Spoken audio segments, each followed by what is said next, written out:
"I'm sorry, I can't afford a Valentine's dinner," she said softly, her eyes dropping to the table as if the patterned wood could swallow her embarrassment whole. Ethan paused with the menu still open in his hands.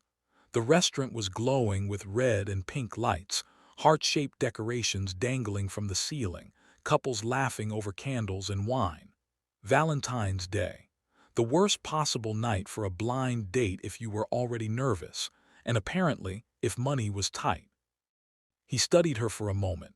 Maya. That was her name. She was prettier than her photos, not in a polished way, but in a tired, honest way. There were faint dark circles under her eyes, the kind that spoke of long nights and early mornings, not parties. Her fingers twisted nervously in her lap. "I didn't want to cancel," she continued quickly. "I thought maybe just coffee would have been fine. I didn't realize you booked a place like this." Ethan closed the menu gently and set it aside. "Hey," he said, his voice calm, almost warm. "You don't need to apologize." She laughed awkwardly. "I kind of do. I sound ridiculous. Who goes on a Valentine's blind date without enough money for dinner?" "Someone honest," he replied. That made her look up. Their eyes met and something shifted, not sparks exactly, more like recognition. Ethan wasn't rich. He worked as a facilities supervisor at a community center and raised his 7-year-old daughter alone. Money was always planned, measured, stretched. He knew what it felt like to count bills at night and hope nothing unexpected happened. "I'm a single dad," he said, as if confessing something important. "Trust me, I get budgeting." Maya's shoulders relaxed just a little. "I'm a single mom. Well, kind of, my sister's kid. I've been raising him since he was a baby." That explained the tired eyes. Silence settled between them, not uncomfortable this time. Then Ethan stood. "Wait, where are you going?" Maya asked, panic flashing across her face. "To talk to the host," he said with a grin. "Relax, I'm not ditching." When he returned, the table was suddenly bare of menus and candles. "We're switching plans," he said. "This place is too loud anyway." 20 minutes later, they were sitting in his car, sharing fries from a paper bag, parked near a quiet river overlook.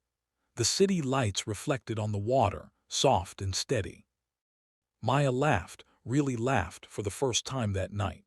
"This is the best Valentine's dinner I've had in years." Ethan smiled, watching her. "Same." And something told him this night wasn't ending the way either of them expected. By the second part of the evening, the fries were gone, replaced by stories. Maya talked about quitting college to work 2 jobs when her sister disappeared, about learning how to braid hair from YouTube videos, about the first time her nephew called her mama by accident, and how she cried in the bathroom for an hour afterward. Ethan told her about Lily, about learning to pack lunches shaped like dinosaurs, about late-night fevers and early-morning school drop-offs, about how his wife had passed away 3 years ago, leaving silence where laughter used to live. "I didn't think I'd ever date again," he admitted. "But Lily told me I smile less now. Kids notice everything." Maya nodded. "They do." They sat quietly, watching the river, the cold creeping in. Ethan took off his jacket and draped it over her shoulders without thinking. She didn't refuse. "Can I ask you something?" she said. "Anything." "Why didn't you just pay for dinner, without making it a whole thing?" He shrugged. "Because I didn't want you to feel small or like you owed me something." Her throat tightened. No one had ever considered that before. They talked until the sky darkened further and the city quieted. When Ethan finally drove her home, neither of them wanted to say goodbye. "This was unexpected," Maya said, standing by her door. "Yes," he agreed, "in a good way." She hesitated. "I can't promise fancy dates or expensive gifts." He smiled. "Good, I'm terrible at fancy." Before she could overthink it, she leaned forward and hugged him. It was brief, careful, but it lingered. That night, Ethan went home and found Lily waiting up, pretending to sleep on the couch. Did you have fun? She asked. He smiled wider than he had in years. Yeah, kiddo, I really did.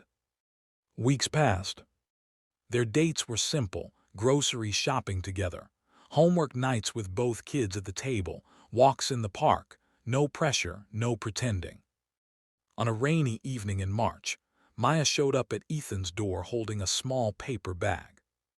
I know it's not Valentine's Day anymore, she said, but I wanted to give you something. Inside the bag was a handmade card, crayons, stickers. On the front, in uneven letters, it read, "Thank you for loving our mom." Ethan's chest tightened. Maya. She wiped her eyes quickly. My nephew helped. Later that night, after the kids were asleep, they sat on the couch, feet tangled together. I almost didn't come to that blind date, Maya admitted. I felt ashamed. I'm glad you did, he said softly. She looked at him, really looked. You know what you did that night? He shook his head. You didn't just buy fries instead of dinner. You chose kindness over comfort, and that told me everything. Ethan reached for her hand. You didn't run when you felt vulnerable. That told me everything too. Outside, the rain fell steadily. Inside, something stronger than romance took root: trust, built slowly, honestly. Months later, on another Valentine's Day, they cooked dinner together at home. The kids helped, flour everywhere, laughter filling the kitchen. Maya leaned against Ethan, smiling. Funny how it started with not being able to afford dinner. He kissed her forehead. Turns out, love was never about the price. And for the first time in a long time, both of them believed it.